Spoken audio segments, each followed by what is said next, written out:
Alors aujourd'hui, de plus en plus, on remarque que beaucoup de personnes viennent à l'église, mais ne servent pas dans la maison de Dieu.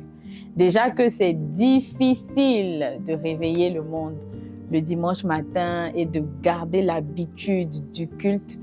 Pour ceux encore qui arrivent à faire l'effort, c'est encore très, très, très compliqué de venir à l'église pour servir, pour partager son don, pour mettre en évidence tout ce que Dieu a mis en nous comme talent. Et c'est une chose pour laquelle il faut que nous puissions changer les choses. Alors, c'est bon de venir à l'église, c'est bon de venir faire son culte le dimanche, c'est bon de venir recommander sa semaine au Seigneur, mais ce n'est pas suffisant. C'est important qu'en tant qu'enfants de Dieu, nous puissions venir à l'église, non seulement pour apprendre à comprendre la parole, apprendre à le chercher davantage, mais surtout aussi mettre nos dons et nos talents au service de Dieu. Mettre nos dons et nos talents au service du royaume. Il faudrait que les choses que Dieu a mis en toi puissent vraiment trouver leur place afin qu'au travers de ces choses-là, d'autres personnes aussi arrivent à connaître le Seigneur, arrivent à rencontrer le Seigneur, arrivent à valoriser le Seigneur parce que justement, toi, tu n'es pas resté assis.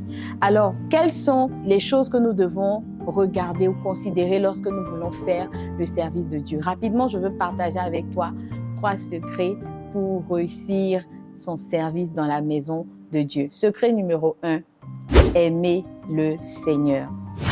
Dans Matthieu 22, des Sadducéens ont demandé à Jésus quel est le plus grand commandement. Il a dit: tu aimeras l'Éternel ton Dieu de tout ton cœur, de toute ton âme et de toute ta pensée.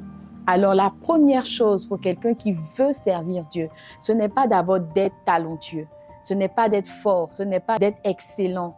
Le Seigneur ne choisit pas les personnes talentueuses. Le Seigneur ne choisit pas les personnes qualifiées. Il qualifie ceux qui répondent à son appel. Le Seigneur ne choisit pas les personnes excellentes, mais il sait aiguiser le don de ceux qui acceptent de venir avec leur faible commencement. Alors, sache que si tu penses que tu n'as pas grande chose, eh bien, tu es la bonne personne qui peut être utile entre les mains du Seigneur. Aimer Dieu est la chose sur laquelle tu dois t'arrêter pour être sûr de pouvoir remplir cette case. Deuxième secret, tu aimeras le Seigneur. Oui, encore une fois, le deuxième secret pour réussir son service dans la maison de Dieu, c'est d'aimer le Seigneur. Il n'y a pas autre chose à faire, il faut travailler à aimer le Seigneur. Mon père, le pasteur Mohamed, disait récemment dans son message que nous ne pouvons pas aimer Dieu de nous-mêmes.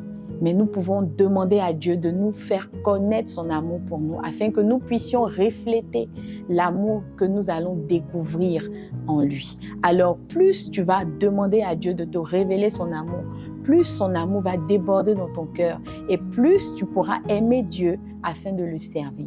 Troisième et dernier secret pour réussir à servir Dieu, il faut aimer le Seigneur. On ne le dira pas assez. Il n'y a rien d'autre à faire. Ta vie de prière, ta vie de jeûne, c'est des choses essentielles. Mais tu peux jeûner, tu peux prier, tu peux même servir sans aimer le Seigneur. Le but, ce n'est pas le service. Le but, c'est le cœur avec lequel tu sers. Et si ce cœur-là n'est pas rempli, si ce cœur n'a pas été pénétré par l'amour de Dieu, ce sera un service, mais un service que Dieu n'agrée pas. Alors, je veux prier pour toi ce matin, que tu puisses mettre l'emphase sur le type de cœur que tu as, que tu puisses mettre l'emphase sur la disponibilité à servir Dieu, mais en prenant vraiment le temps de chercher à l'aimer, d'apprendre à l'aimer, de désirer l'aimer, de lui demander de te remplir, de t'inonder de son amour. Alors aujourd'hui, on ne va pas juste se quitter comme ça, tu vas prier avec moi. De là où tu es, tu peux être dans ta voiture, tu peux être au bureau avec tes écouteurs, peu importe là où tu es, baisse les yeux et prie avec moi. Père, je veux te demander la grâce de connaître ton amour. Je veux connaître ton amour pour moi.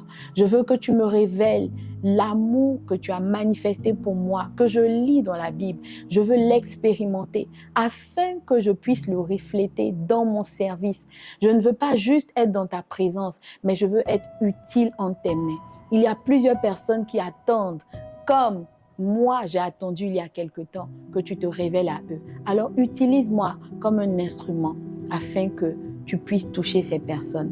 Apprends-moi à t'aimer davantage. Chaque jour, apprends-moi à voir une autre dimension de ton amour pour réussir cette étape de ma vie. C'est ma prière, c'est ma soif. Fais-le afin que ma vie te glorifie. Au nom de Jésus, j'ai prié. Amen. Que Dieu te bénisse.